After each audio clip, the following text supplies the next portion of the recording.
The winter wind in Silverpine did more than freeze skin. It froze memories, froze justice, froze truth. It had been 2 years since the last body was pulled from the river. Yet the town still trembled under the weight of unanswered questions from the vanishing and the river murders. Locals thought the nightmare was over. But the arrival of an anonymous envelope on the desk of Detective Marcus Hale would prove otherwise. Inside was a single photograph.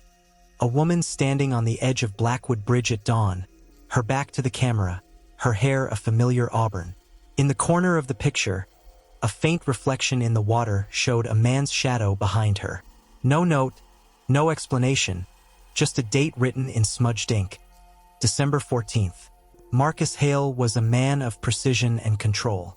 He'd been the one to piece together the fragments of Emily Carter's disappearance, the one to uncover the link between the river murders and corrupt law enforcement. But as he stared at the photograph, something in his gut turned cold. The date was only 4 days away. The search began quietly. Marcus combed through missing persons reports, cold case files, and old surveillance logs. The woman's outline in the photograph matched an unsolved case from 8 years ago. Clara Vance, a local journalist who vanished after claiming she'd found proof of police corruption. Old witnesses had moved away, evidence had been misplaced, and key officers from the original investigation had retired or mysteriously resigned. Marcus found himself retracing the same steps Clara had taken before she vanished. The deeper he dug, the more resistance he faced. Missing files, erased recordings, and quiet warnings from colleagues to leave the past alone. On December 14th, Marcus staked out Blackwood Bridge in the biting cold. At 3:07 a.m., a figure appeared in the mist. Not Clara, a young woman, pale and trembling, carrying an envelope. She placed it on the railing, then walked away without looking back. When Marcus opened it, he found an old cassette tape labeled Witness Statement. Clara Vance. The tape's voice was shaky, urgent. "If you're hearing this, I'm gone. They're watching me. They're inside the department. Trust no one. Not even your partner." 2 weeks later, Marcus Hale didn't show up for roll call.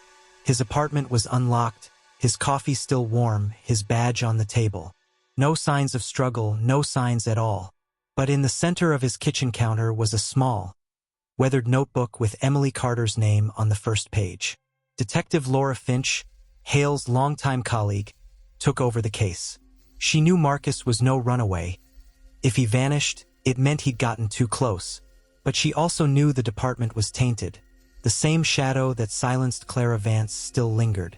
Her first lead came from a gas station security tape 3 towns over. The footage showed Marcus, looking exhausted, paying for fuel. He was alone, until a tall man in a dark coat stepped into the frame, placing a hand on his shoulder. Marcus froze, nodded once, and left with him. The license plate of the car was registered to a shell company tied to a retired Silverpine police chief, the same one Marcus had been investigating in the Clara Vance case. 3 days later, an unmarked envelope arrived at the precinct. Inside was a single Polaroid of Marcus, bound to a chair in a dimly lit room, eyes wide and pleading. In the background, barely visible, was a wall covered in maps of Silverpine, with pins marking every location from the Emily Carter and river murder investigations. Months passed. The department quietly declared Marcus missing, presumed dead. But Laura refused to accept it. Her break came from an unlikely source, an elderly man named Joseph Mallory, who walked into her office one rainy night. "I saw what happened to your friend," he said, voice trembling. "I've been silent for too long." Joseph was once a janitor at an abandoned warehouse near the docks, a building now condemned. He claimed he'd witnessed Marcus being brought there at gunpoint, guarded by 2 men he recognized as former police officers. Joseph hadn't gone to the police out of fear for his life.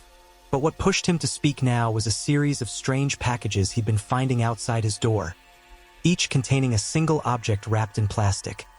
A police badge, a blood-stained watch, and finally, a page torn from a diary. The handwriting on the page matched Emily Carter's. Laura and Joseph returned to the warehouse. Inside, dust and cobwebs coated the floor, but the walls told another story. photographs of victims, evidence boards, and handwritten notes pinned in neat rows. In the center of the room was a single chair, rope still tied to its legs. Then they heard it, a faint shuffling from the shadows. A man emerged, thin and pale, eyes darting in panic. It was Marcus Hale. He'd escaped, but he was changed. His voice hoarse, his hands trembling. Through broken sentences, he revealed that the killer wasn't one man.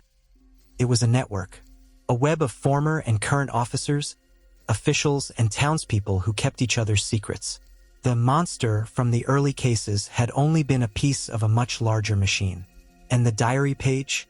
Emily Carter had been alive long enough to write it, long enough to know their names. As lightning cracked over Silverpine, Laura realized the truth. The River murders, Clara Vance, Emily Carter, Marcus Hale's disappearance.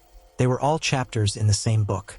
And the final page hadn't been written yet, because the network was still out there, watching, waiting. And now, they knew Laura Finch's name.